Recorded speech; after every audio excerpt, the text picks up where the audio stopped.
கர்த்தராகிய இயேசு கிறிஸ்து நாமத்தில் உங்கள் அனைவருக்கும் வாழ்த்துக்கள். இந்த நாளுக்குண்டான ஒரு உயிருள்ள ஒரு அற்புதமான ஒரு வார்த்தை ஏசாயா 54:10. என் கிருபை உன்னை விட்டு விலகாமல் இருக்கும்.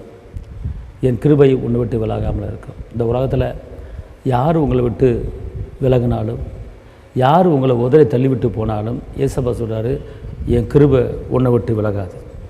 அப்படின்னா நான் உன்னை தகுதிப்படுத்தி வச்சுருக்கிறேன், என் பிள்ளையை தகுதிப்படுத்தி வச்சுருக்கிறேன், உன்னை மேன்மையை தகுதி வச்சுருக்கேன், என் கிருபை உனக்கு போதுங்கிறார். என் கிருபை உன்னை விட்டு விலகவே விலகாதுங்கிறார். இந்த உலகத்தில் எத்தனையோ மனிதர்களை நீங்கள் பார்த்துருக்கலாம். படிக்கும்போது ஒரு சில நண்பர்களை நீங்கள் பழகிருக்கலாம், அவங்க இப்போ இல்லை. நீங்கள் 10th வரைக்கும் படிச்சிருக்கலாம், ஒரு சில நண்பர்கள் இருந்திருக்கலாம், அவங்க இப்போ இருந்திருக்க மாட்டாங்க. நீங்கள் காலேஜுக்கு போய் 3 வருஷம் 4 வருஷம் படிக்கும்போது ஒரு நண்பர் இருந்திருக்கலாம், அவங்க இப்போ இருக்க மாட்டாங்க.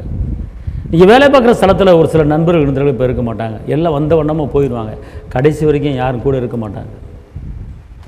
ஆனால் அப்பா சொல்கிறாரு, இந்த உலகத்துக்கு முடிவு வரைந்தும் சகல நாட்களில் உன் கூட இருப்பேன். அவர் என்ன சொல்கிறாருன்னா, என் கிருபை உன்னை விட்டு விலகாது. யார் உங்களை விட்டு விலகினாலும் அப்பா சொல்கிறாரு, என் கிருபை, என் அன்பு, என் சமாதானம், என் இரக்கம், என் தயவு, என் பாவ மன்னிப்பு, உன்னை மேன்மையாக்கிற ஒரு கிருபை உன் மேலே வச்சிருக்கிறேன் மகனே மகளே, கலங்காது என்று அவர் சொல்கிறார். அதனால் இன்னைக்கு அவருக்கு என் கிருபை உனக்கு போதும், என் கிருபை உனக்கு போதும், உன் பலவீனத்தில் என் பலனோ பூரணமாய் விளங்கும், உன் பலவீனத்தில் அவர் பலனோ பூரணமாய் விளங்கும். அவர் கிருபை உங்களுக்கு போதும், அவர் கிருபை உங்களுக்கு போதும்.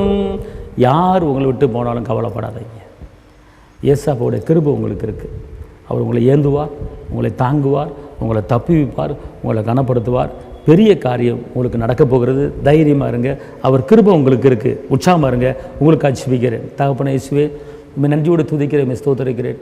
உன்னதரைமை துதிக்கிறேன், உயர்ந்தவரைமை துதிக்கிறேன், அற்புதரைமை துதிக்கிறேன், அதிசயரைமை துதிக்கிறேன்.